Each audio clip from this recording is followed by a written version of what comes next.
Tere! Mina olen Eija Aus ja sa kuulad-vaatad Rahvaraamatu sisuhäälingut Raamaturännak. Mul on nii hea meel siin täna olla koos kirjaniku ja kirjastaja Kätliniga. Tere! Tere! Samad sõnad. Mida, Kätlin, see kevad on sulle toonud? See on olnud üks parasjagu pöörane kevad ja on toonud igasuguseid erinevaid põnevaid raamatukohtumisi.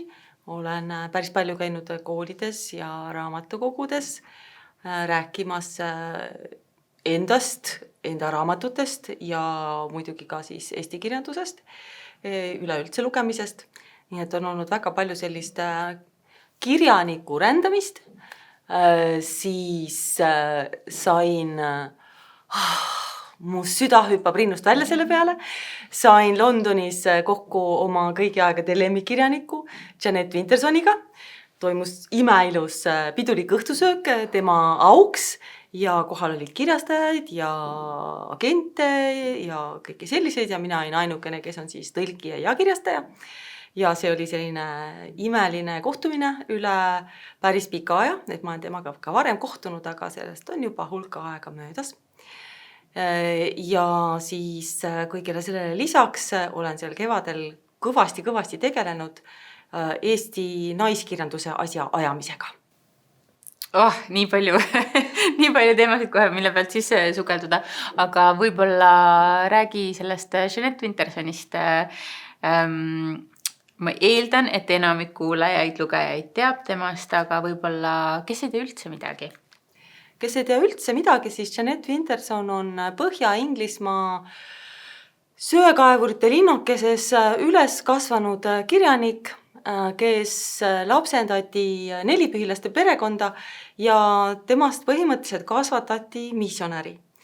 Ja tema esimene raamat Aipelsinid pole ainsad viljad, mille ilmumisest nüüd kuu aja pärast möödub 40 aastat. See ongi selline pisut autobiograafiline teos, mis räägib tema elust ja üleskasvamisest seal selles väikeses linnakeses. Et suhteliselt pöörase emaga, kes näiteks isegi Jane Eyre'ile jutustas täiesti uue lõpu, sest talle ei meeldinud see, kuidas see raamat tegelikkuses lõppes. Ja kõik nagu maailma klassika ja kirjandus jutustati ümber vastavalt sellele, et see sobiks nii-öelda Mrs. Winterson, nagu ta ise nimetab, et sobiks Mrs. Wintersoni maailmavaatega. Ja see oli üks päris pöörane lugu, et kuidas sellisest kinnisest peaaegu et sektist kasvab naine, kes on enesekindel ja julgeb kirjutada, julgeb esineda ja kui nüüd Jeanette Winterson näiteks kusagil festivalidel esineb, siis ei ole mitte mingit mõtet panna talle nagu kedagi vestluskaaslaseks. Tema läheb lavale, võtab selle lava ja räägib 45 minutit järjest, tal on nagu omad teemad, omad sellised jutustajad, et ta hindab väga kõrgelt nagu ise ka seda, et ta on jutustaja. Ja millegi pärast on mul selline lugu, et need kirjanikud, kellel on minuga sarnasel ajal sünnipäev ehk siis augusti lõpus, et need on ka minu nagu kõige lemmikumad kirjanikud. Sinna hulka kuuluvad Jeanette Winterson, Alice Smith, Julian Barnes näiteks ingliskeelsetest kirjanikest. Ka Borges on seal augusti lõpus. Et see on üks selline stiil, mis mulle väga sobib ja Wintersoniga, kui ma esimest korda kohtusin, sellest on nüüd see aasta 30 aastat, siis mina kohtusin esimesena hoopis tema raamatuga Passion, mis on mul niimoodi kõik nagu kaante, nagu spetsiaalselt nagu siin kanetatud. Ma ei tea, mis Ekspressi vahele pandud, jah, magneet, näete, siin on selline vana ajakiri. Et see oli esimene Wintersoni raamat, mille ma tõlkisin ja tegelikult ongi nii, et viimane oli see Apelsinid, sest algus oli kirjastaja Varrak, siis tänapäev ja ega see oli ikka nagu keeruline, et kuidas sa nagu Eesti kirjastajatele müüd maha raamatut, mis räägib põhimõtteliselt loo nagu tüdruk armastab tüdrukut. et see ei olnud veel selline aeg, kus Eestis nii väga avalikult oleks sellest räägitud, et praegu on ajad hoopis teistsugused ja siis see Apelsini raamat jäigi nagu tegelikult niimoodi viimaseks. Ja kas tõesti praegu ongi esimest korda, kui see ilmub eesti keeles? Ei, see on praegu ikkagi kordustrükk. Okay. See on kordustrükk, vaatame siit seest. Ei ole mul siin isegi kirjas, millal eelmine kord ilmus, aga ikkagi ma ei mäleta aastat. Nii, et ei, see on ikka kordustrükk, jah. Õnnestus ikka lõpuks ka seal tänapäeva poisid ära rääkida. Teised olid juba tehtud. Nii et ma olen tõlkinud 6 tema romaani ja siis ütleme nii, et töö jätkub. Väga tore. Aga räägi siis sellest Eesti naiskirjanduse auhinnast, Eesti naiskirjanduse seltsist. Jaa, Eesti naiskirjanduse selts on väga värske organisatsioon, kuhu kuulub terve rida siis Eesti juhtivaid naisautoreid ja kirjandusega tegelevaid naisi. Ja see kasvas välja tegelikult meie eelmise suvisest naiskirjanduse seminarist, kuhu jõudis kohale selline 20 naist, kirjanikku, tõlkijat, kirjandusuurijat. Ja me tõesti 2 päeva järjest rääkisime nagu sellest, mis on meil südamel. Kõik pidasid ettekandeid, meil olid paneelvestlused ja tõepoolest me rääkisime neil teemadel, mis meie jaoks on olulised. Ja mida võib-olla muidu natukene vähendatakse, et mis te ikka räägite siin, et ei ole neil naistel häda midagi. Aga lõpuks tuli välja see, et meil on kõigil suhteliselt samad mured, suhteliselt samad rõõmud ja see mõte jäi sealt ja selle nagu kõige tähtsam mõte oli see, et tuleb teha naiskirjanduse auhind. Kirjutasime artikli sellest ja nii edasi. Ja siis ühel toredal päeval oligi mul postkastis selline kiri, et tere, lugesin teie artiklit ja soovin selle auhinnaga tegeleda. Ja siis me olemegi nii kaugele jõudnud, et meil anname välja Eesti naiskirjanduse auhinna sellel kevadel. See ei ole mitte esimest korda, ma pean ütlema, et esimene naiskirjanduse auhind anti välja aastal 1931 Marie Underile. See oli Eesti naisselts ja see auhind oli 500 krooni. Nii et põhimõtteliselt meil on nagu traditsioon on ees. Ei ole tühja koha pealt? Ei ole tühja koha pealt, jah. Nii tore. Ja. Hästi, aga lähme nüüd tagasi algusesse. Kuidas sinust sai lugeja? Ma kasvasin üles küll sellises zootehnikute perekonnas ja maal kolhoosis, mis oli sotsialistlikus võistluses alati kas kõige viimane või eelviimane. Ja paljulapselises peres, meid on 4 last, aga meil loeti kogu aeg. Et ema luges, isa luges ja kõik meie lugesime ka, et kõik meie pere lapsed hakkasid nagu 4 aastat lugema ja see nagu jätkub. Ka järgmised meie pere lapsed kõik hakkavad 4 aastat lugema. Ja see lugemine oli tegelikult selline põhiline, ütleme, kultuuriline ajaviide, isegi mitte ajaviide, vaid see oli nii tähtis, see oli kõige tähtsam asi üldse maailmas. Et umbes 1.-2. klassis hakkasin ma raamatuid kirjutama, sest nõukogudel ei olnud piisavalt raamatuid. Oli vaja nagu vihikutesse teha veel oma raamatuid ja siis mina kirjutasin ja õde ja vend joonistasid pilte.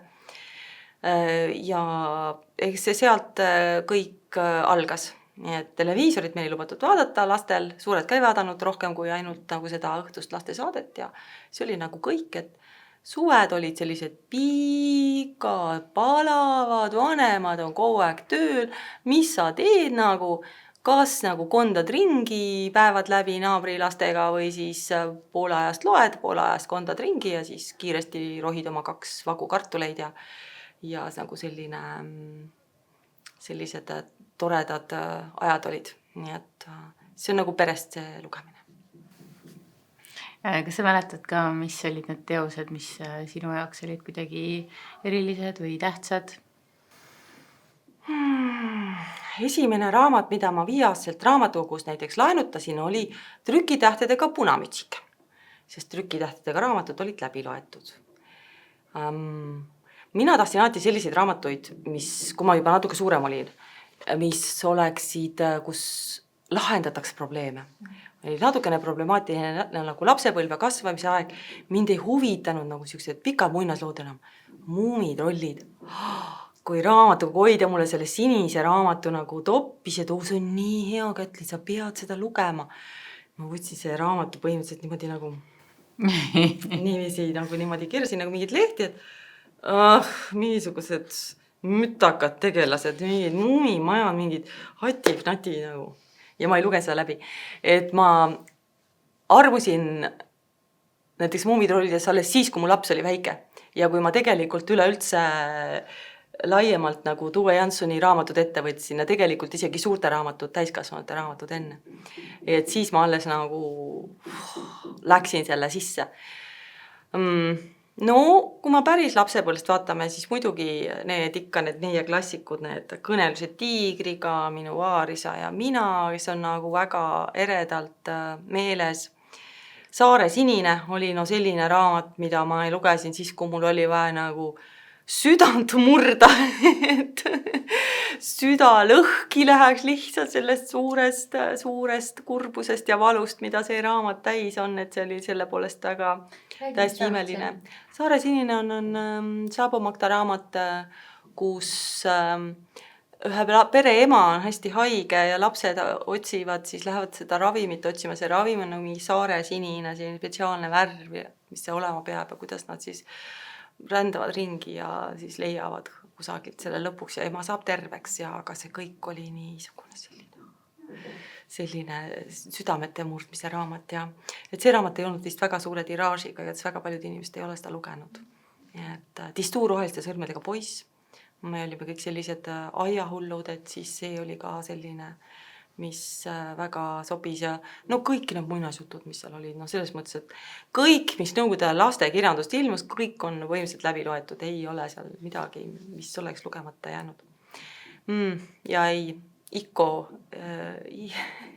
oli probleem mul Heldur Laretei illustratsioonidega ja siis veel Võluroosi ma ei saanud lugeda, sest need pildid olid lihtsalt, mulle ei meeldinud need pildid ja siis ma ei saa lugeda raamatut, kui mulle ei meeldi tema kujundus ja kui mulle ei meeldi need illustratsioonid. Et selle Kuuma jäätise raamatuga Ikko Maranoi, mul oli siuke häda, aga oli vaja läbi lugeda, sest ainukene kirjanik, keda ma oma kooli ajal nägin, oli hiigel suures, ma ei tea, Mustvee koolisaalis Iko Maran tagumisest reast, niimoodi 50. reast vaatad, mitte midagi ei näe. Aga siis mul oli vaja see raamat nagu läbi lugeda, ise nagu tegin endale ülesande, et nüüd sa näed kirjanikku, loed sama raamatu läbi. No raamat ei olnudki nii halb kui need pildid.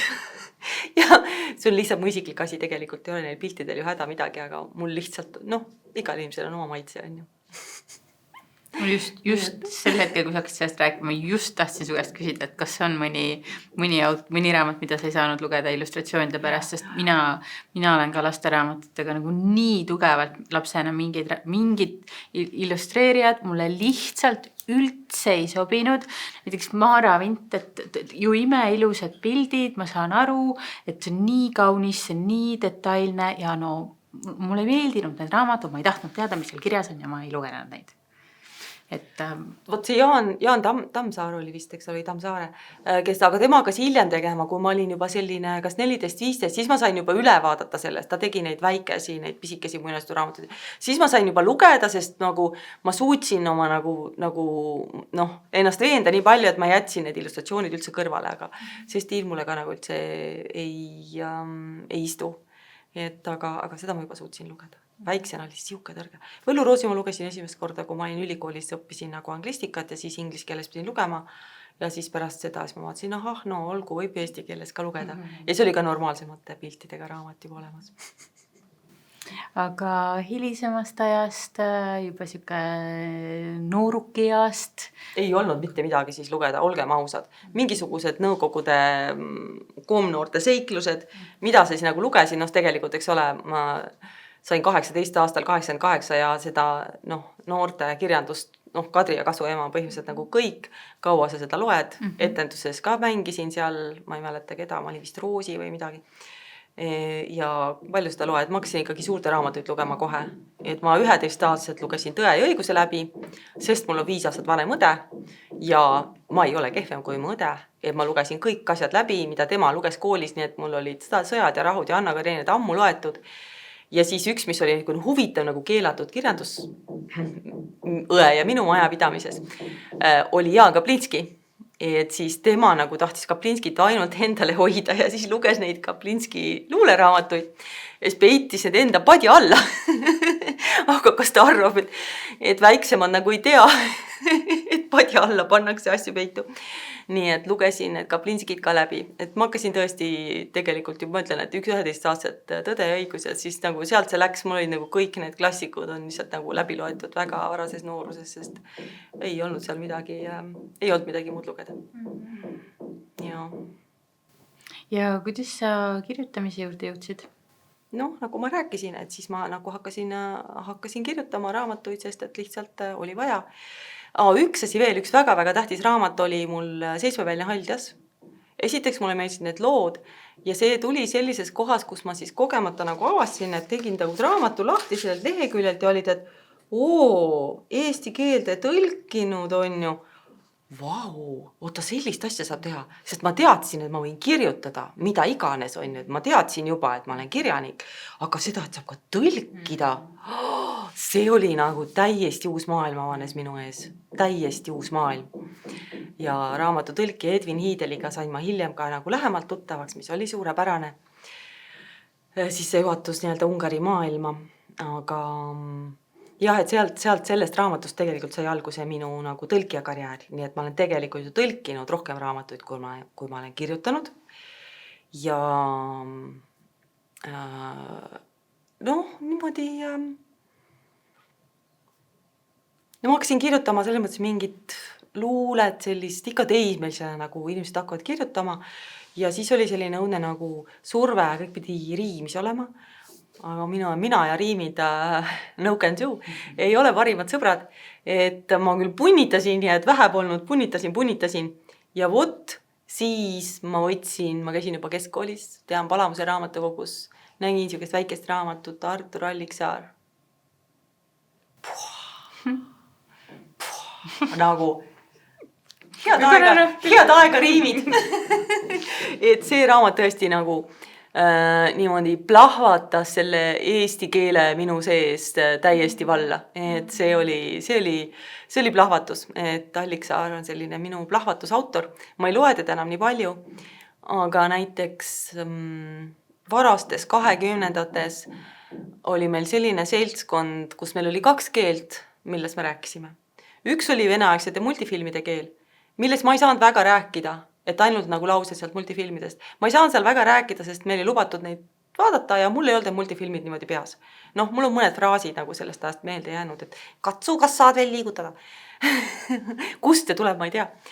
Ja teine keel oli Alliksaare keel. Me võisime päevade kaupa nagu rääkida nagu sõpruskonnaga ainult Alliksaare lausetes.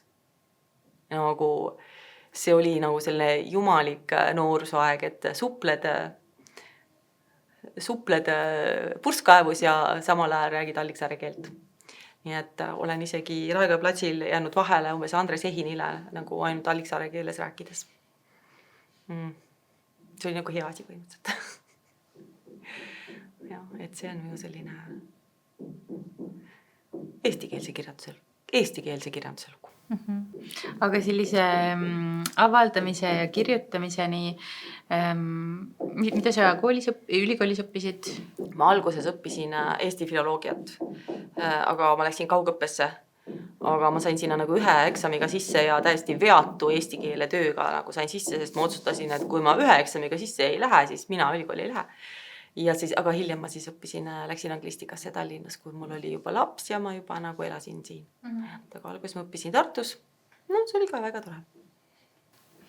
Ja enne hakkasid tõlkima või enne hakkasid enda originaalloomingut avaldama? Ei, ma ikka kirjutasin enne, aga nagu avaldamisega ei olnud sel ajal ju nii nagu praegu.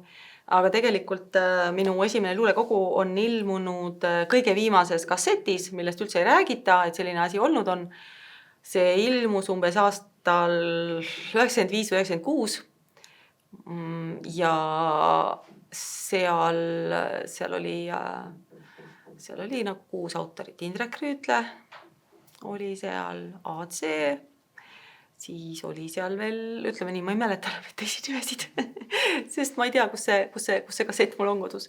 Nii et ja see oli selline, et ma olin sel ajal juba nagu oma vabaduse ihaga nii kaugele jõudnud, et mõtlesin, mis asja, kõik panevad nii nagu palju tähenduslikud pealkirjad oma raamatule, et mina tahan teha sellise pealkirja, mis mitte midagi ei tähenda, aga siis kui raamatu lahti teed, sa oled, et vau, teab küll, millest kirjutab, on ju.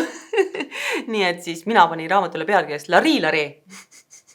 Mitte midagi ei tähenda, nii hästi kõlab ja ometigi nagu sobib raamatuga kokku.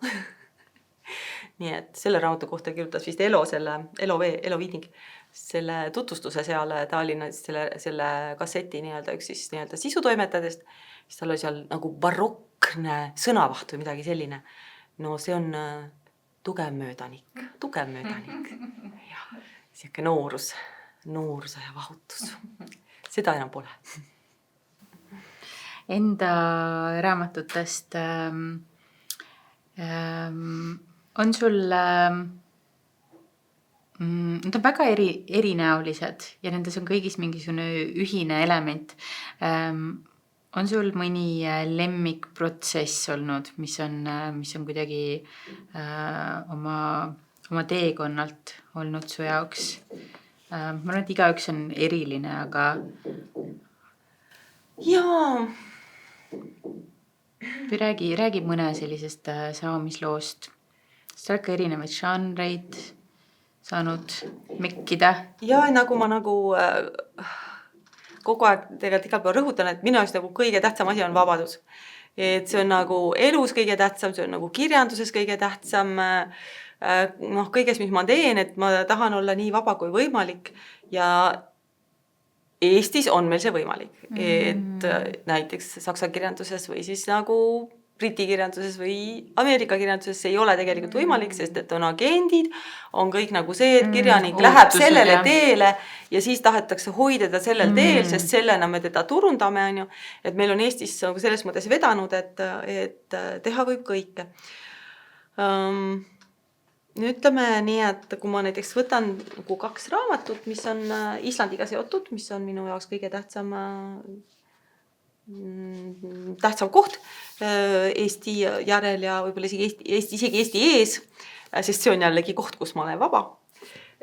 Siis nagu esimene romaan Islandil ei ole liblikaid ja miniatuurikogu Minu külas Islandil ja Minu külas Kreekas. Et näiteks kui me võtame miniatuurid, siis selle taga on nagu sisuliselt 15 aastat Islandit ja Kreekat ja nagu lõpuks seda arusaamist, et tegelikult see maa Island ja maa Kreeka on nii sarnased, et nagu see veri, need mäed ja need inimesed ja need kohvikud, et seal on nii palju sarnast, kuigi tegelikult nagu klimaatiliselt on nad nagu teisel pool skaala otstes, eks ole. Nii et minu lemmikkoht olekski tegelikult Kreeka saar Islandi inimestega. Et nagu see oleks nagu täiuslik, kui see koht oleks olemas, ma nagu kunagi sealt enam ära ei läheks. Ka jumal paraku see ei ole võimalik, nii et need asjad tuleb eraldi hoida. Ja siis ongi need miniatuurid tegelikult sündisid hästi pika ajakestel. Ja alguses me hoidsin neid kõvasti tagasi, et mul on nagu selline komme vahepeal, et mul on tunne, et ma ei peaks seda kirjutama, et siis ma nagu pidurdan ennast, aga nad ikkagi pääsesid kõik valla ja tegelikult on neid isegi nagu rohkem, kui siin raamatus on. Nii et mulle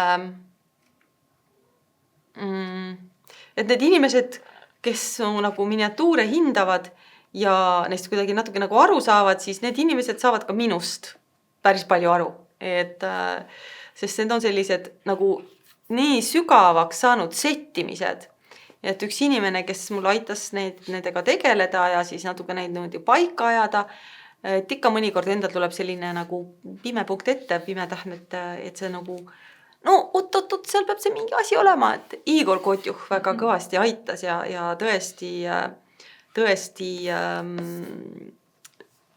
ühes kohas eriti, kus ta aitas mul nagu selle pildi niimoodi paika saada. Ta ei ole kunagi käinud Islandil, ta ei ole kunagi käinud Kreekas.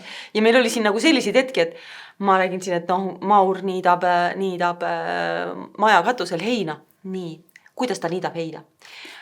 kas ta niidab seda nagu niimoodi nagu pikuti või põiki. Missugune hein see on? Mis asjad seal kasvavad? Et sa pead nagu kõik selle nagu nii täpselt nagu läbi mõtlema ja arutama, et noh, ise ma nagu vaatan, et noh, Maur niidab nagu maja katusel heina ja naeran nii, et vähe pole, sest et nagu mis see meile tuleb meelde eestlastele? Kilplased veaksin nagu lehma sinna katusele, mitte ei läheks sinna vikatiga mees, on ju. Ja et sellised mõnusad sellised ujud ja arusaamised, mis nagu minu sees kokku saavad selliste kohtade peale, et see on nagu hästi armas.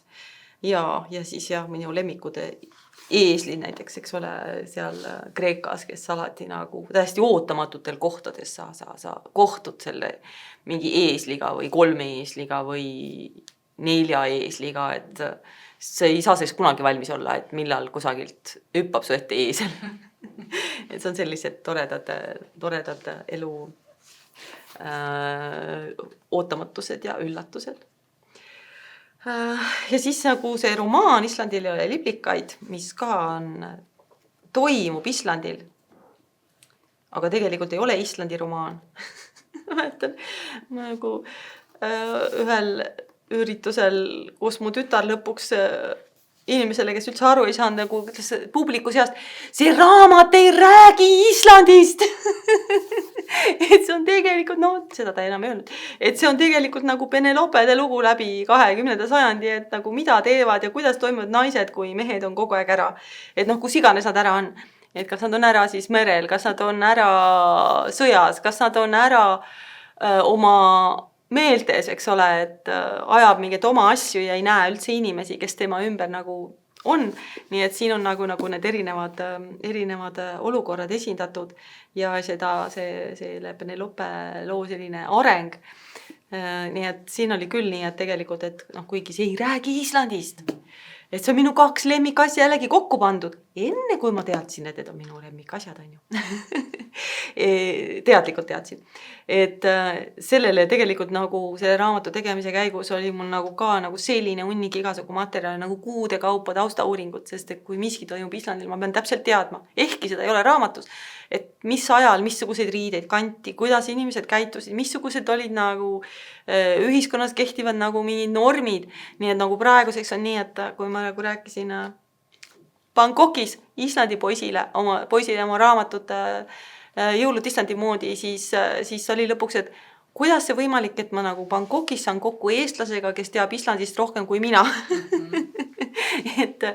et see taustauuring on nagu nii tõsine olnud ja muidugi ka, et ma olen seal 20 aastat käinud ja mul on nagu suurepärased sõbrad, kes iga kord mulle jälle uusi külgi Islandi elust tutvustavad. Nii et see on selline eluaegne õppimise protsess. Räägi veel enda raamatutest, mis sa oled kaasa võtnud. Räägi veel enda raamatutest, jaa. No ma olen siin kaasa võtnud siis näiteks veel Väikese terava noa, mis nüüd just ilmus soome keeles selle aasta alguses. Nii et need on nagu suurepärased sõbrad. Ütleme nii, et laps on kasvanud suuremaks kui ema, mis on ju täiesti loogiline. Siis mulle väga meeldib, et siia kunstnik on siia teinud auguga tüdruku ja mutrivõtme ja traktori ja liblikad ja siis selja peal selle, et siin on traktor, avastasin ma alles eile kusjuures, et siin on ka traktor ja liblikas, et see kõik on nagu nii sobilik selle raamatu puhul. Need olid mu nagu sellised esimesed novellid ja sellised tõelised armastuse ja hoolega kirjutatud. Ma armastan novelli žanri, nii et ka väga.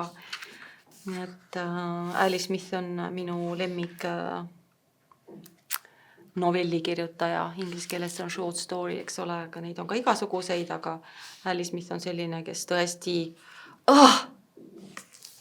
punchib nii-öelda, ma ei tea, mis on, paneb nagu niimoodi need asjad paika. Ja siis teine, kes tõesti on kirjutanud ka niisuguseid novelle, et plahvatab, on Samantha Schweblin, Argentiina kirjanik. Nii et ma ei tea, kuidas ma oskan sellest rääkida.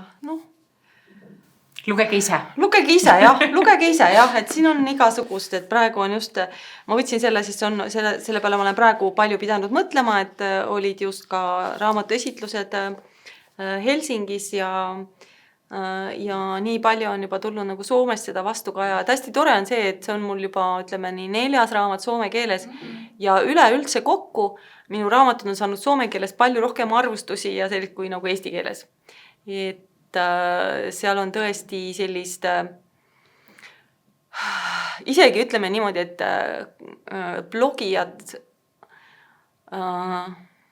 arvustavad hästi tõsiselt, et ikkagi lähevad täiesti süvitsi ja see on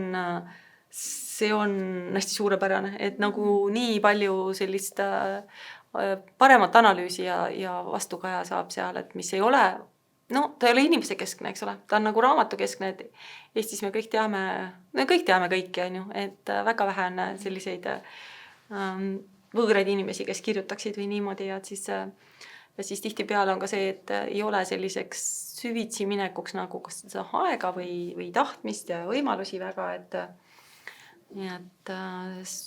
Soomest saab ja hästi toredad kirjastajad on ka olnud. Et nüüd ootame, et Liidia ilmuks, siis on juba 5 raamatut. Nii tore. Jaa.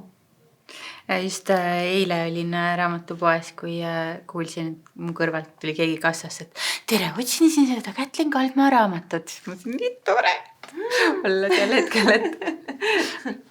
aga räägi, miks meil on vaja seda Eesti naiskirjanduse preemiat või mis on need teemad, millega me ikka veel hädas oleme ka nüüd siin 22. sajandi koidikul.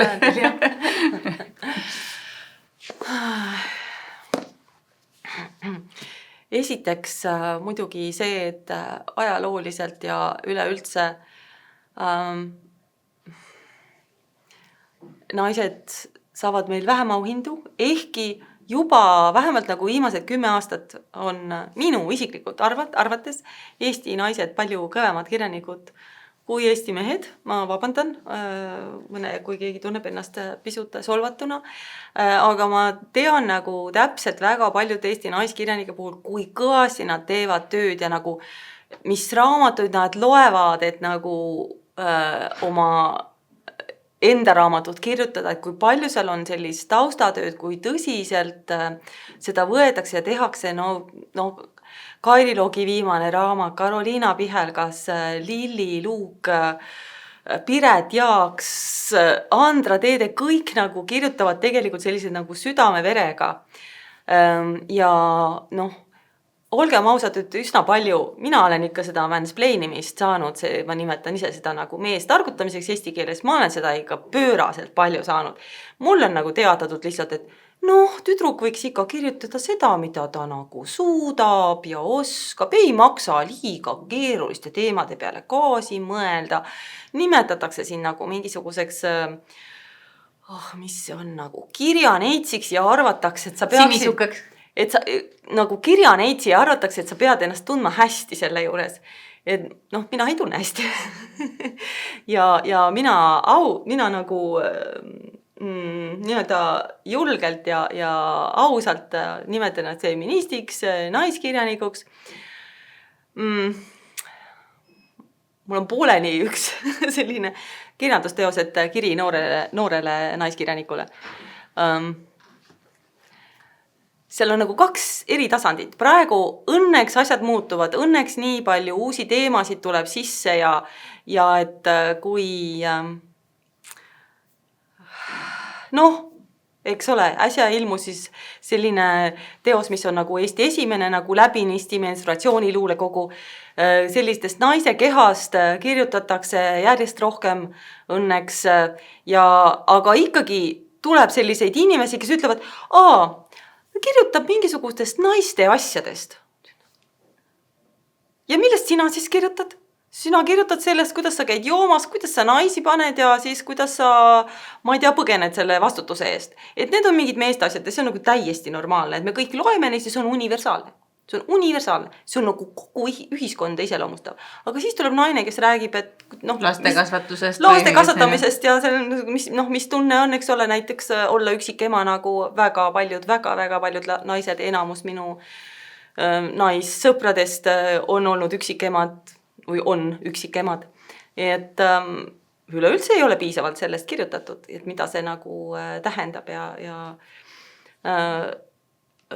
üksikisadusest, ma ei tea, ma loodan, et on raamatuid või et tuleb raamatuid, meil on ka üksik isu kirjanikke, kes võiksid sellest tõepoolest kirjutada. Aga et neid teemasid on kogu aeg vähendatud ja see on nagu see, et kui sa hakkad noore naiskirjanikuna peale, siis algus on lihtne. Kõik uksed on lahti, noored ilusad tüdrukud lastakse ikka igalt poolt läbi ja soodustatakse nende tegevust ja nii edasi. Aga mida edasi sa nagu jõuad, see on nagu naistel üldse, et seda rohkem tuleb ette neid uksi, mis on kinni, neid lagesid, millest sa läbi ei pääse. Et see on kirjanduses tegelikult täpselt samamoodi nagu naistest juhtivatel kohtadel, et ma olen olnud nagu väga juhtival kohal naine. Sa võid lihtsalt nagu joosta vastuseid seinu, klaasist seinu, klaasist lagesid ja ikka keegi ei kuula sind enne, kui sa selle, mis sul öelda on, lased öelda välja mehel. Et siis võetakse seda tõsiselt. Ja ega tegelikult naistega kirjanduses on natuke samamoodi, et minu õnn ja rõõm on see, et ma olen lihtsalt nii rahvusvaheline inimene, et minu raamatuid antakse välja ka mujal, et mul raamatud ilmunud vist umbes praeguseks juba rohkem kui 10 keeles ja need saavad igal pool nagu alati väga hea vastukaja ja nii-öelda praegu nagu kirjastajad nagu ootavad, et ma selle järgmise romaani nagu neile juba nagu üle annaksin, sest nad tahavad seda tõlkima hakata. Nii et neid põhjuseid on nagu palju ja ma arvan, et jah, et nagu me oma seal nii-öelda neil naiste päevadel, naiste seminaril, naiskirjanike seminaril nägime, siis meil kõigil on sama kogemus. Meil kõigil on sama kogemus. Väljardusi tõesti võib-olla väga, väga noortel inimestel, aga väga noortel tütarlastel on jällegi natukene see teistpidine kogemus seal, ütleme, et jah, et neil on natukene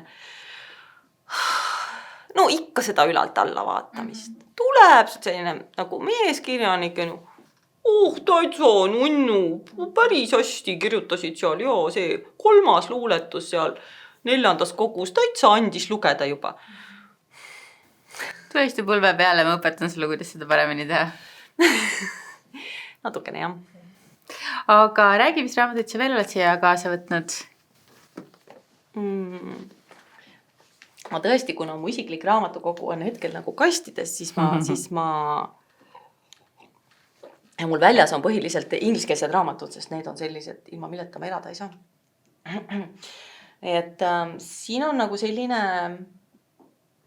naiskirjanduse kuhi. Et siin alustuseks on Anne Carson, Kanada, praegu küll Ameerikas elav klassitsist ja luuletaja, kes on lihtsalt, ma mõtlesin siia tulles, mida ma ütlen Anne Carsoni kohta. Anne Carson on jumal. Ta on nagu ingliskeelse kaasaegse luule nii absoluutne tipp, et tema kõrvale ei meestest ega naistest sisuliselt enam mitte kedagi ei panda. Ja see on tema esimene raamat eesti keeles. Väga soovitan lugeda. See on niisugune raamat, mille Hannele Kalma tõlkis. Ta tõlkis seda 5-6 aastat. Ja see on selline raamat, mida üheski teises keeles ei ole, sest ta pani see kokku tsüklid, mis mitte kunagi ei ole koos olnud.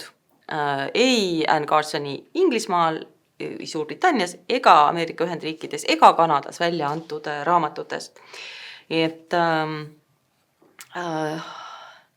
Carsoni üks kõige tuntumaid teoseid, mida ka mehed loevad, on If Not Winter, mis on aastaks, nii ütleme, mis aasta see nüüd oligi, seda polegi mul siin sees, aastaks 2004 leitud Sappho kõikide katkendite tõlge, isegi kui seal on mingi üks silp, ta on selle nii-öelda ära tõlkinud. Et see on täiesti selline raamat, ilma milleta ei mööda ükski minu suvi, sest mu suved mööduvad üsna suurel määral Safo saare peal. Nii et see on raamat, mis on mul juba nagu kapsaks loetud ja järgmiseks tuleb meil Anne Carsoni Punase autobiograafia, mis on Heraklase vägitööde nii-öelda ümberjutustus luuleromaani näol, et ta on täiesti lisaks sellele on ta Islandi elanik. Tal on Reykjavikis korter ja ta veetis seal näiteks koroona ajal väga palju aega, nii et me jagame temaga ka Islandit, armastust selle Islandi vastu, Islandi maastike vastu, Islandi inimeste vastu. Nii et see on nagu veel selline nagu lisaboonus, mis lihtsalt on sellele väga passiivsele suhtele nii-öelda peale pandud. Nii et praegu Anne Carsoni viimased uudised on see, et tal on Parkinsoni tõbi ja ta üritab sellest tõvest üle olla nagu boksides, et see siis nagu aitab siin ajus neid sünapse kuidagi õigeks seada ja ta on kirjutanud juba 2 artiklit sellest, mis juhtub käekirjaga. Ta on suur päevikupidaja ja käsitsi kirjutaja, mis juhtub käekirjaga, kui sa enam oma kätt ei valitse. Nii et see on väga põnev lugemine ja eile esines ta Barcelonas ja kuna mul olid kirjaniku kohtumised ette kokku lepitud, siis ma ei saanud seal olla kahjuks. Nii et hullult tahaks seda meelitada kuidagi siia Eestisse esinema, et ütleme nii, et kui Inglismaal Londonis hiljuti esines, siis oli nagu suur täissaal ja Barcelonas kaasaegse kultuurikeskuse saal, siin on lasti ainult nii-öelda neid sõpru. Ma olen ka selle keskuse sõber, et ma oleks saanud sinna minna, aga ütleme nii, et Viljandi lapsed võitsid. Ja Anne Carson on selline, absoluut. Nii, kes meil siin on elu muutvaid? Ja Tuve Janssonist me juba natuke rääkisime, siis ma võtan tema suveraamatu siit välja. Suveraamat ja just nagu selles kujunduses, kus peal on see nende pisikene saarekene, millest siis see raamat ka räägib, mis ei ole Tuve Janssoni ja Tuuliki Piedila saar, vaid on saar, kus nad enne seda suvitasid ja kus suvitas tema vend ja tema Sofia Jansson, tema vennatütar ja tema ema. Et see saar ja see raamatu, see väljaanne, ma vaatan, see on mul nagu selles mõttes, et siin on mul nagu elu vahel. See on ka üks raamat, mida ma iga suvi läbi loen. Ükskõik, kus ma olen, Islandil, Kreekas, Eestis. Ja mina olen see, kes selle raamat eesti keeles välja andis kirjastajana. Et see oli sama kujundusega, ajasin hästi palju igasuguseid asju tuli ajada, et seda kujundust saada. Ja see Sort of Books on üks väga tore kirjastus, kes tõesti Tuve Janssoni asju inglise keeles välja annab. Ja võt ma neid ingliskeelseid nagu täiskasvanute raamatuid hakkasingi lugema. Ja siis ma arvan, et kõigist raamatutest, mis ma nii-öelda kirjastajana välja andnud, siis see suveraamat on tõenäoliselt kõige suuremas tiraažis ilmunud. Kui jätta kõrvale need päevalehe kunagised raamatusarjad. Aga et seda suveraamatut antakse ju kogu aeg uuesti ja uuesti välja. Ja huvitav on see, et mina lasin selle raamatu eesti keelde tõlkida, mina lugesin selle korrektuuri ja kõiki asju. Ja minu jaoks see raamat on inglise keeles. Et ma mõtlen, et kui ma loen seda nii võõrkeeles, et rootsi keeles ma veel ei loe, ma küll tostan rootsi keelse ja siis proovin lugema hakata, et siis ei ole vahet, kummas keeles ta on. Sest lihtsalt, et minu jaoks see inglise keele asi on nii lähedaseks mulle saanud, et inglise keel on nagu, see on nagu vesi, et see on nagu, minu jaoks väga neutraalne keel ja see raamat minu jaoks on tänu sellisele elu trikkidele siis inglise keele, aga see on väga tähtis raamat, väga tähtis raamat minu elus, et ilma selle raamatuta ei ole mul suve. Siis leiame me siit ühe suurepärase kaasaegse Islandi kirjaniku nagu Öyduraava Olafsdóttir. See on tema raamat Miss Iceland, mis näete, olen raamatut lugenud, mis ei ole minu absoluutne lemmik, aga ma oma absoluutset lemmikut ei leidnud hetkel üles. Et tegelikult minu lemmik tema raamatutest on Liblikad novembris, Ja seal raamatus on väga põnev, Öödur kirjutab pärast oma esimest raamatut, mis oli nagu väga-väga tõsine. Et ta kirjutab nii mõnusa sellise huumoriga, et sa loed ja sa naerad ja sa ei saa isegi õieti aru, mida sa nagu naerad. Näiteks seal Liblikad novembris seal peategelane naine läheb oma mehest lahku ja siis on seal selline olukord, et mees nagu tuleb mehel on juba uus naine, laps sünnib, eks ole, ja mees muudkui tuleb oma hambaharja järele ja siis peategelane on, et ma ei tea, kuidas nagu kombed ette näevad, et kui palju hambaharju sa oma eksmehele pead ostma, et ta saaks neil kogu aeg järel käia. Ja siis see peategelane võidab loteriiga ja oma sõbranna lapsega siis lähevad nagu ümber Islandi reisile. Ta on nagu tõlkija, ka nagu tõlgib asju nagu 12 keelest või umbes nii. Ja siis kellega nad siis kõik seal ümber Islandi reisil kohtuvad. Üks väga põnevaid asju, kellega nad kohtuvad, on seal Eesti koor, Eesti meeskoor, mis esineb koos eksootilise tantsijannaga ja selle koori kontserdile tänu siis eksootilisele tantsijannale lubatakse alates 18. eluaastast. Et tema väimees pidi olema eestlane, nii et sellest saame aru, et kuidas see Eesti talle sinna tuleb, et tal on alati väike sükene Eesti vihje sees. Mis Iceland kirjutab, on tegelikult klassikaline lugu see, et tuleb tüdruk maalt linna ja kirjutab jumalikke romaane, aga ta ei saa neid välja anda, sest ta on tüdruk. Siis ta nagu leiab endale mehe ja siis see mees hakkab tema raamatuid välja andma enda nime all. Ja mu loomulikult saavutab siis nagu kuulsuse ja kõik selle. Ja et see on selline jah, et et miks meil on vaja naiskirjanduse auhinda. Islandil on naiskirjanduse auhind, Suurbritannias on naiskirjanduse auhind, Saksamaal on naiskirjanduse auhind, nii et me oleme 4. Euroopas. Siis me leiame siit Itaalia kirjaniku Natalia Ginzburgi, kes on minu Itaalia kirjanduse täht. Ja, et nagu ütles minu Pakistani kirjanikust sõbranna, et milleks Ferrante, kui on Ginzburg. See on nagu nõustun täiesti igate pidi. Et Ginzburgi on ka väga huvitav selle poolest lugeda, et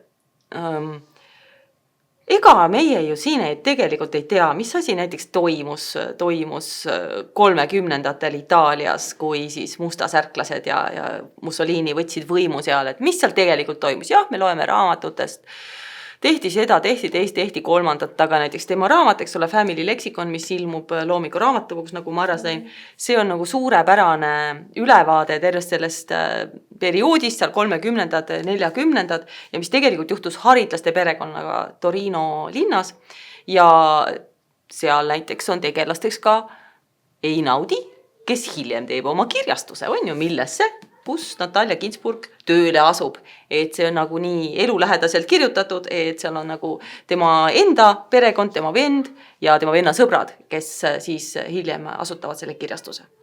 Nii et väga, kui see ilmub, siis soovitan lugeda, aga soovitan lugeda ka inglise keeles, sest olgem ausad, suurepärane tõlge ja Don't Books annab välja väga häid naiskirjanikke üle terve maailma. Siis meil on siin, näitan ühte raamatut, Afra Beeni Oronoko. Afra Been on esimene ingliskeelne naine, kes teenis elatist ainult kirjutamisega. Ta kirjutas 17. sajandil, see raamat on nii-öelda siis ilmunud 1688 ja selle raamatu ma tõlkisin eesti keelde ja see on kõige huvitavam siiamaani mul nagu see inglise keeles tõlkimise kogemus, sest 1688, kirjutatud veel varem, iga sõnaga pead sa minema tagasi selle sõna algusesse. Näiteks, mida tähendab sõna awful tänapäeval? Aga sel ajal tähendas sõna awful seda, et sa tõepoolest oled täis austust nagu mingi inimese vastu. Täis full of awe. et praeguseks on see põhimõtteliselt vastupidiseks muutunud parasiitsõnaks, eks ole. Et see oli tõesti selle poolest suurepärane töö ja hiljem toimetaja Terje Kuusikuga me nägime hullult vaeva, ega siin ei ole kirjavahemärk, ei ole ju punkt, ei ole komasid, kõik on nagu siuke suvaline, et lihtsalt see inglise keel oma sellises kusagil mõnusas keskvormis, kust siis sa proovid seda tänapäeva mõtet kätte saada, et see oli hästi-hästi tore töö tõlkijana. Ja ma tõesti nautisin seda, kuigi see võttis väga kaua aega, aga meile Terje Kuusikuga väga meeldis sellega tööd teha. Ja Afra Peeni peetakse ka üheks esimesteks selliseks romaanikirjanikeks. Et ütleme, nii palju on neid, öeldakse, et see on esimene, too on esimene, aga ta on kindlasti üks seal esimeste nii-öelda romaanikirjanikes ja seda peetakse ka üheks esimeseks romaaniks, et Oroonoko räägib siis ühest orjast, kes on tegelikult kuninglikus soos, kuidas ta siis satub sinna Kariibi mere saarele, sinna suhkruroistandusse tööle ja kuidas ta sealt põgeneb ja naine ja laps ja kõik selline, ütleme, traagikat otsast otsani täis Guajana, mis on siis Briti Guajana, nii et ei ole tegelikult ei, seal on ikka Kariibi meri lähedal, jah. Jaa. Siis, siin on mul Janet Frame. Janet Frame'i teatakse meil Eestis eelkõige läbi filmide, et Angels at my table näiteks, mis on tema elulooline film, mis räägib Uus-Meremaa tüdrukust, kes satub hullumajja ja talle tahetakse teha lobotoomia sel samal päeval, kui talle tehakse lobotoomia, ilmub hommikuses lehes uudis, et ta võitis oma esimese novellikogu eest, mille nimi oli Laguun, võitis auhinna. Ja selle peale arst siis ei tee talle lobotoomiat. Aga teda hoiti nii kaua kinni igal pool, et siis ta nagu põgenes, nagu sai see raha ja läks Inglismaale elama Uus-Meremaalt ära ja seal, kuna ikkagi nagu üks kuningriik nii-öelda, siis seal sõber aitas tal välja ajada nagu selle hüvitise selle eest, et teda oli siis mitte õiguspäraselt kinni hoitud hullumajas. Sest üsna noore lapsena ta sinna pandi ja 20. talle sealt välja pääses. Ja et ta siis tänu sellele rahale sai tõsiselt kirjutamisele pühenduda ja ta elas siis hulk aega Inglismaal ja siis läks tagasi Uus-Meremaale. Ja ta on kirjutanud terve rea tema raamat, see Angels at my table on 500 lehekülge tema elu ja kujunemislugu, et selline autobiograafiline romaan, suurepärane. See Jane Campioni esimene film, mis ta tegi, et seda filmi Eestis küll väga kõrgelt hinnati, nii et loetavasti, kui ilmub raamat, et siis ka seda ka kõrgelt hinnatakse, et see on nagu täiesti suurepärane kirjanik. Nii et, ja väga selliste Uus-Meremaa uusasukate olustikku meil ju väga ei ole, et Catherine Mansfieldi novell on natukene tõlgitud eesti keelde, aga muidu väga meil ei ole sealt, Maturan tõlginud ka ühe luulekogu.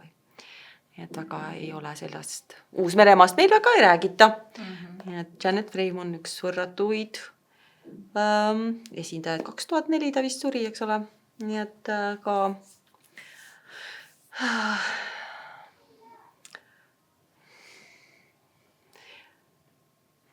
pannud elu natukene teistmoodi vaatama ja siis samas jällegi väga hea meel, et keegi tegi sellele impeeriumile ära.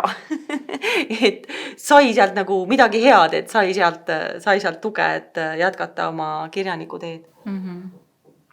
Ja vahepeal tuletan meelde ka kuulajatele, vaatajatele, et raamatute nimekiri on podcasti all olemas, et ei pea jooksu pealt kõike meelde jätma, ei pea kõiki üles kirjutama, et saate kõiki vaadata ja kui vaatate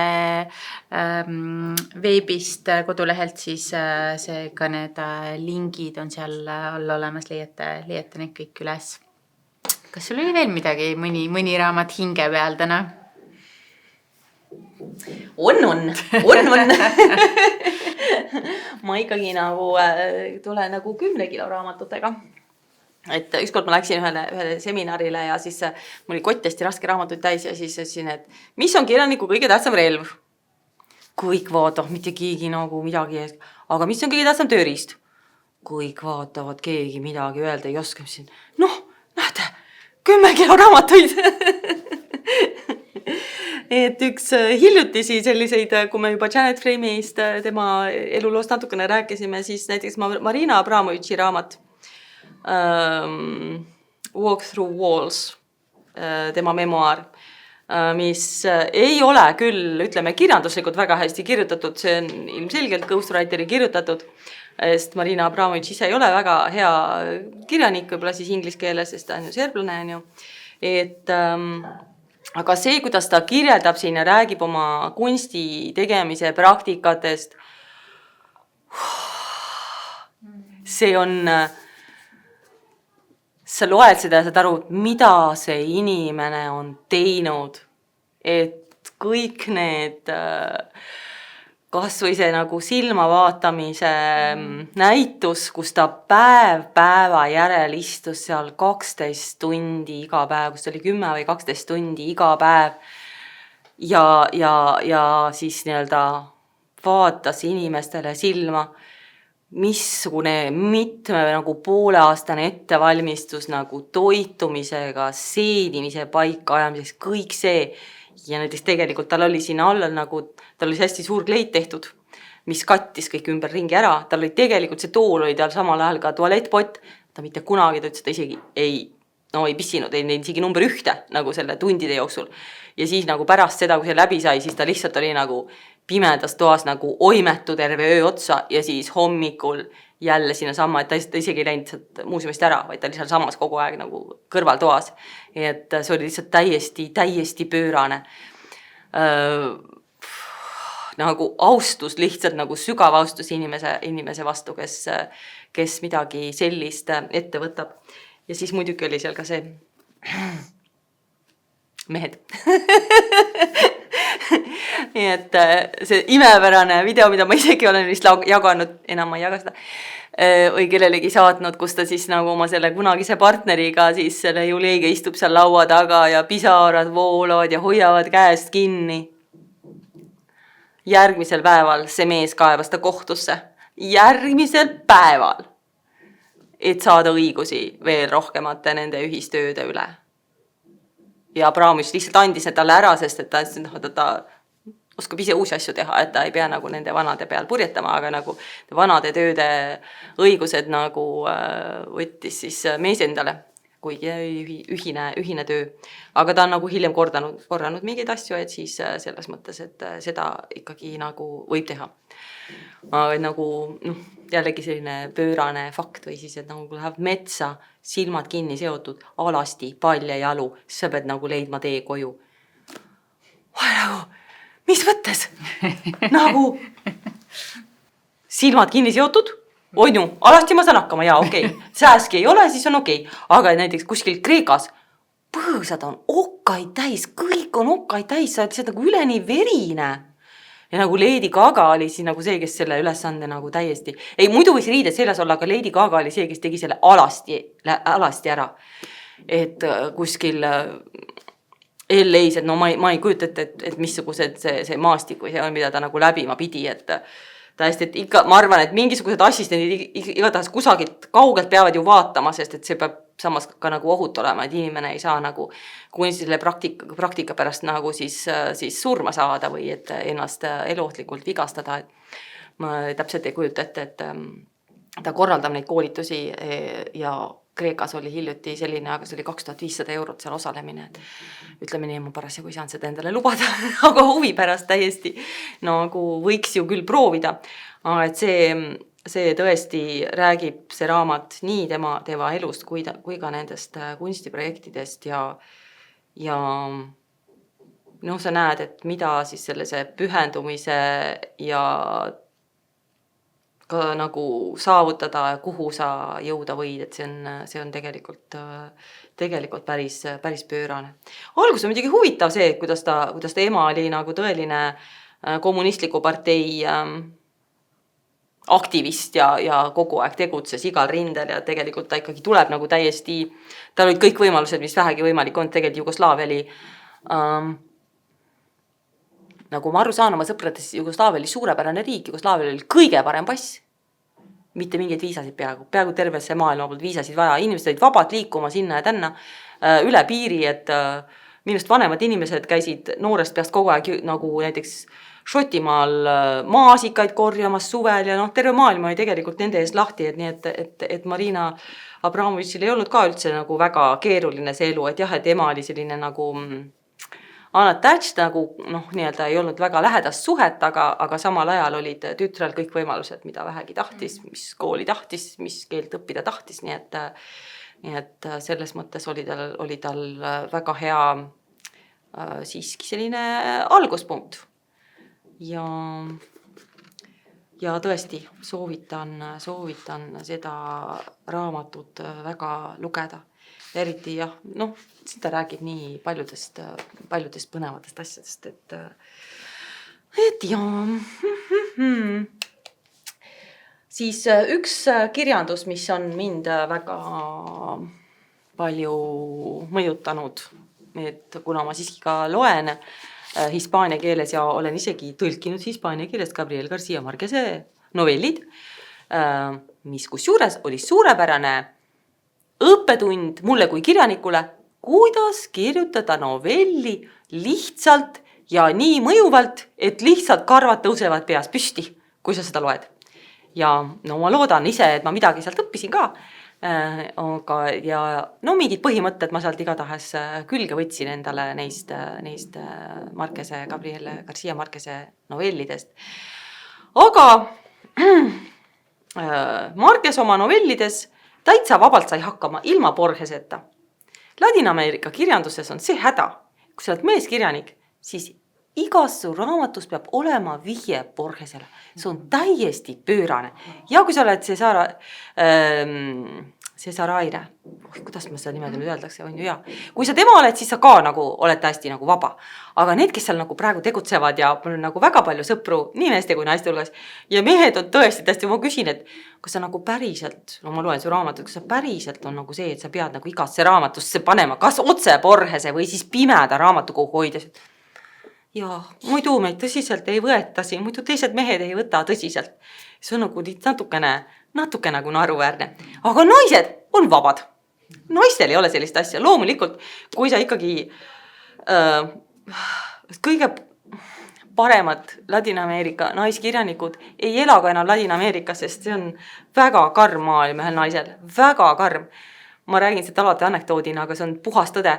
Ma olin Buenos Airese raamatumessil, läksin kuulama vestlust.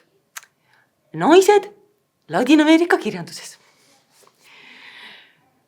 6 meest, 3 vuntsidega, 3 ilma vuntsideta. Ja esimeses reas istub Claudia Pinheiro, kes on just avanud sellesama raamatumessi oma kõnega, suurepärase kõnega, 45 minutit võrratud kõnet Ladina-Ameerika kirjandusest ja naistest ja poliitikast ja nagu seal on, eks see poliitika kultuur on nii tugevalt läbi imbunud. Ja ta istub seal, teda ei ole kutsutud paneeli. Seal on veel nagu mingisugune 15 naiskirjanikku, kes on just parasjagu nagu tõsised tegijad. Neid ei ole seal paneelis. Seal paneelis on 6 meest. Ja nad räägivad siis nagu tõsiselt siis neist naiskirjanikest. Ja see ei ole ikka piisavalt hea, too ei ole ikka piisavalt. Samantha Schweblin juba nagu peaaegu selle pärast, et siis nagu see tema raamat Fever Pitch oli just saanud siis selle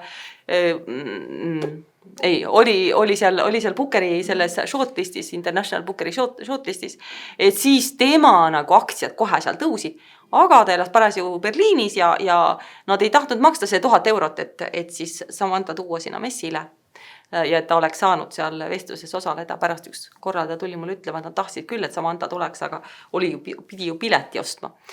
See on meeletult suur mess, et seal ilmselt ei käinud, et see on nagu meeletu 2 nädalat nagu raamatupidu, see on täiesti võrratu.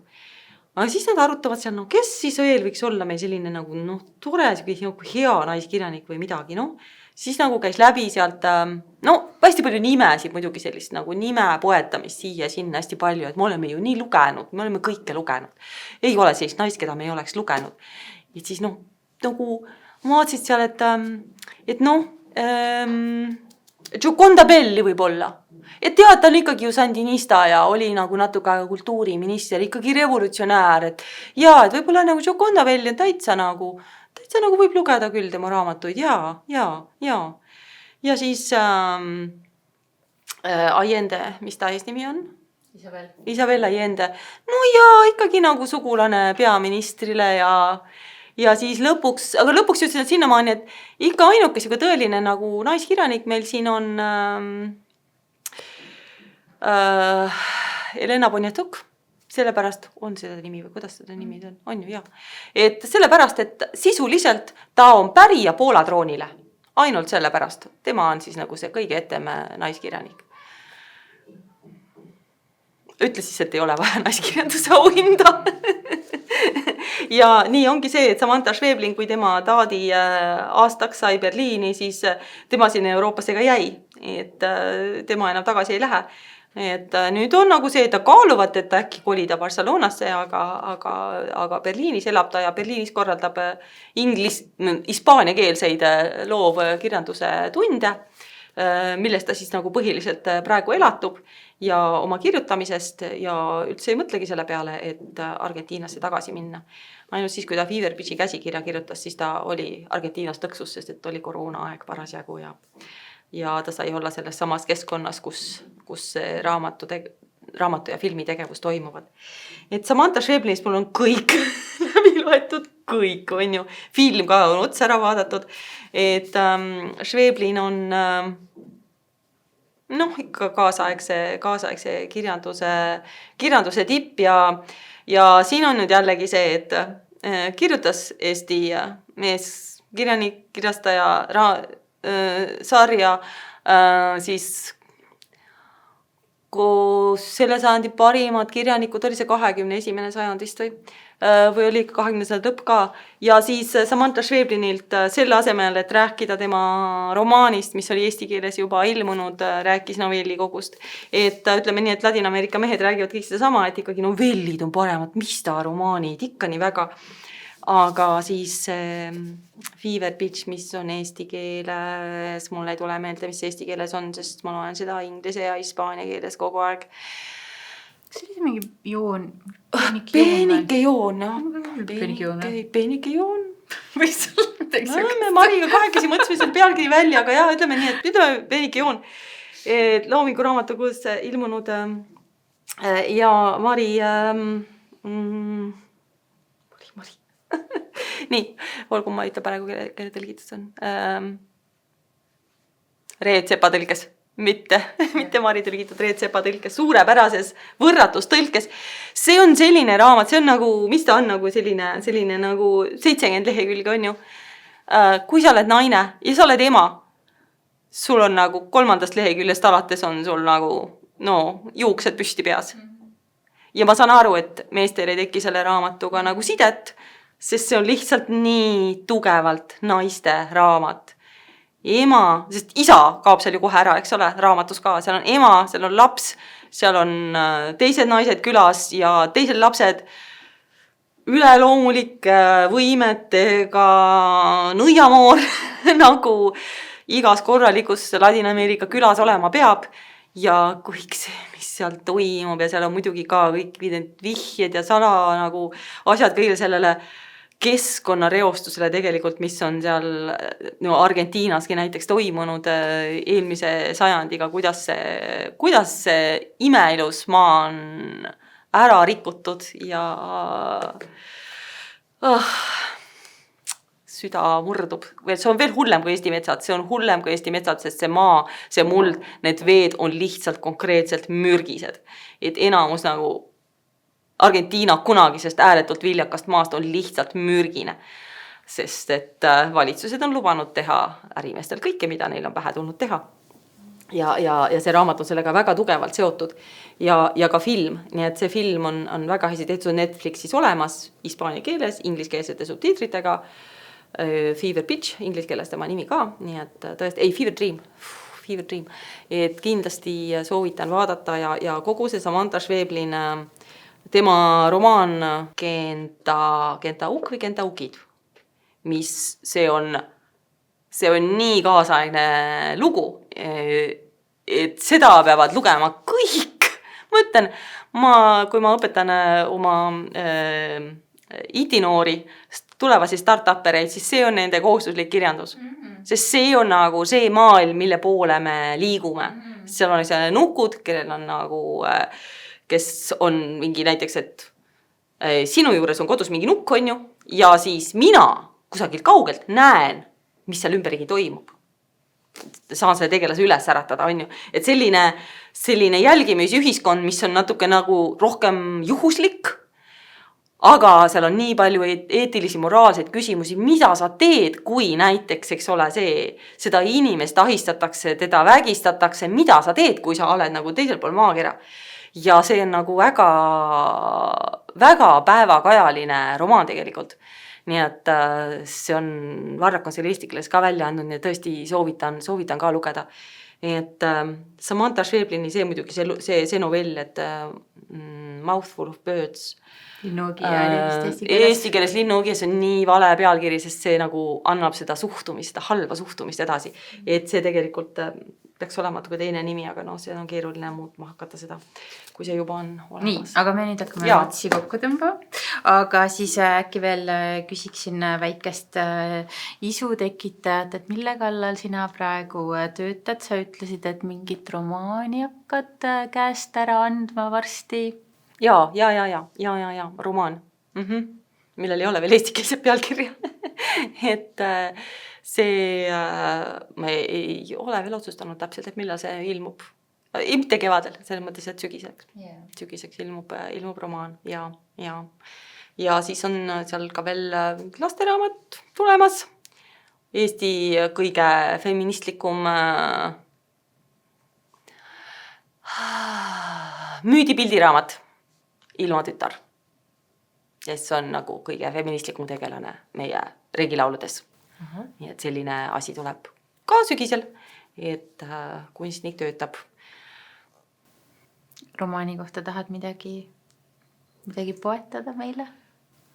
Ma ei saa öelda pealkirja, sest et mul on ideaalne ingliskeelne pealkirja ja eestikeelse pealkirja pole olemas. Lessons in eating glass, et nagu raamat on üles ehitatud vastavalt 3 klaasisöömise põhimõttele. Olen üles kasvatatud klaasisööjana ja olen ise ka klaasi söönud ainult 1 korra elus ja edukalt. Et tuleb teada põhimõtteid, ei maksa niisama närima hakata. ja see räägib Nõukogude Eestis 70-ndatest. Nii et tegevustik toimub seal. Väga ootame. Suur aitäh sulle, et sa tulid meiega rääkima. Ja soovime mõlemad siit teile kõigile väga ilusat kevadet, väga ilusat suve ja väga palju väga head lugemist. Jah, just nimelt. Head lugemist. Nägemist. Nägemist.